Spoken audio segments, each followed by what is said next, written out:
नमस्कार। कभी सोचा है कि मेटल्स और नॉन मेटल्स यानी धातु और अधातु एक दूसरे से इतने अलग क्यों होते हैं? आज हम इसी बुनियादी सवाल की गहराई तक जाएंगे, उनकी बाहरी चमक दमक से लेकर उनके एटम्स के अंदर छिपे हुए राज तक।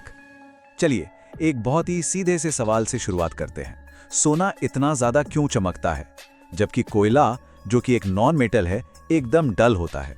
देखने में तो ये एक छोटा सा फर्क है, पर यही हमें एक बहुत दिलचस्प सफर पर ले जाने वाला है। तो ठीक है, चलिए पता लगाते हैं। सबसे पहले हम उन चीजों पर नजर डालते हैं जिन्हें हम आसानी से देख और महसूस कर सकते हैं, यानी उनकी फिजिकल प्रॉपर्टीज। पहली नजर में तो ये नियम बहुत ही साफ लगते हैं। मेटल्स चमकदार होते हैं, उन्हें पीट कर पतली चादरें बनाई जा सकती हैं और खींचकर तार भी। दूसरी तरफ है नॉन मेटल्स, जो बिल्कुल नहीं चमकते और भंगुर होते हैं, मतलब हथौड़ा मारते ही टूटकर बिखर जाते हैं। सब कुछ कितना सिंपल लग रहा है ना? लेकिन केमिस्ट्री की दुनिया नियमों से ज्यादा उनके दिलचस्प अपवादों के लिए जानी जाती है।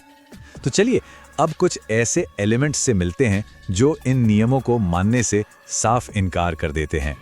हम आमतौर पर यही मानते हैं कि मेटल्स यानी लोहा या तांबा ये सब बहुत कठोर और मजबूत होते हैं।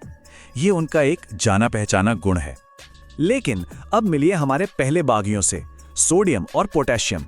ये मेटल्स इतने नरम होते हैं कि इन्हें मक्खन की तरह चाकू से काटा जा सकता है। कठोरता वाला नियम तो यहाँ आकर पूरी तरह से फेल हो गया। अच्छा, अगला नियम यह है कि कमरे के तापमान पर लगभग सभी मेटल्स ठोस यानी सॉलिड होते हैं। ये भी एक आम बात है जिसे हम सच मानते आए हैं। पर पारा यानी मर्क्यूरी इस नियम को बिल्कुल नहीं मानता। ये वो अकेला कॉमन मेटल है जो कमरे के तापमान पर लिक्विड यानी द्रव अवस्था में रहता है। अब जरा नॉन मेटल्स की बात करते हैं। उनका एक मुख्य गुण यह है कि उनमें कोई चमक नहीं होती, वे बिल्कुल भी नहीं चमकते। लेकिन आयोडीन को देखिए, ये एक नॉन मेटल है, पर फिर भी इसमें मेटल्स जैसी ही शानदार चमक होती है। इसने तो नॉन मेटल्स का सबसे बड़ा नियम ही तोड़ दिया। और एक और बड़ा नियम यह है कि नॉन मेटल्स बिजली के कुछ अलग होते हैं, मतलब उनमें से करंट पास नहीं हो सकता। पर कार्बन का ही एक रूप ग्रेफाइट बिजली का एक बहुत अच्छा सुचालक है। जी हाँ, ये वही ग्रेफाइट है जो पेंसिल की नोक में होता है। तो ये एक और बड़ा अपवाद हमारे सामने है। तो यहाँ सबसे बड़ा सवाल ये उठता है कि अगर फिजिकल प्रॉपर्टीज हमें इतना धोखा दे सकती हैं, तो फिर किसी एलिमेंट की असली पहचान क्या है? आखिर सच क्या है?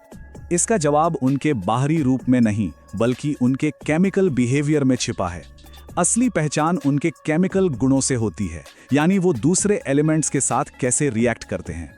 असली परीक्षा इस बात की है कि वो रिएक्ट कैसे करते हैं। किसी भी एलिमेंट की रिएक्ट करने की क्षमता ही उसके असली स्वभाव को सामने लाती है। यह है रिएक्टिविटी सीरीज। इसे आप एलिमेंट्स की एक पावर रैंकिंग समझ सकते हैं। देखिए, पोटेशियम सबसे ज्यादा रिएक्टिव है, इतना कि हवा में आते ही जल उठता है, जबकि सोना इतना शांत है कि उस पर हजारों साल तक कोई असर नहीं होता। लेकिन ये सारा फर्क आता कहां से है? क्यों कोई एलिमेंट इतना ज्यादा रिएक्टिव है और कोई बिल्कुल शांत?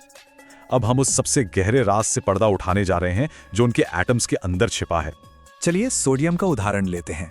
इसका एटॉमिक नंबर है 11। इसका सीधा सा मतलब है कि सोडियम के एक एटम में 11 इलेक्ट्रॉन होते हैं।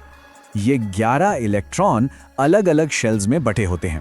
पहले शेल में 2, दूसरे में 8 और सबसे बाहरी शेल में घूम रहा है सिर्फ एक अकेला इलेक्ट्रॉन। अब केमिस्ट्री का एक सुनहरा नियम है, हर एटम स्टेबल होना चाहता है और इसके लिए उसे अपना बाहरी शेल पूरी तरह भरा हुआ चाहिए। तो सोडियम के पास 2 रास्ते हैं, या तो वो कहीं से 7 इलेक्ट्रॉन ले आए, जो कि बहुत ही मुश्किल काम है, या फिर अपने उस एक बाहरी इलेक्ट्रॉन को जाने दे। और जाहिर है एक को छोड़ना 7 को पाने से कहीं ज्यादा आसान है। और बस यही है वो सबसे बड़ा राज। मेटल स्वभाव से दाता यानी गिवर्स होते हैं। वो आसानी से अपने बाहरी इलेक्ट्रॉन देकर पॉजिटिव आयन बनाते हैं। वहीं नॉन मेटल्स ग्रहीता यानी टेकर्स होते हैं। वो इलेक्ट्रॉन लेकर अपना बाहरी शेल पूरा करते हैं और नेगेटिव आयन बनाते हैं। यही वो बुनियादी फर्क है जो उनके सारे गुणों को तय करता है। तो अब इस सवाल के साथ अपनी बात को खत्म करते हैं। क्या होता है जब एक इलेक्ट्रॉन देने वाला मेटल एक इलेक्ट्रॉन लेने वाले नॉन मेटल से मिलता है? यहीं से केमिकल बॉन्डिंग की कहानी शुरू होती है, जिससे इस दुनिया के सारे कंपाउंड्स बनते हैं। लेकिन ये एक अलग कहानी है।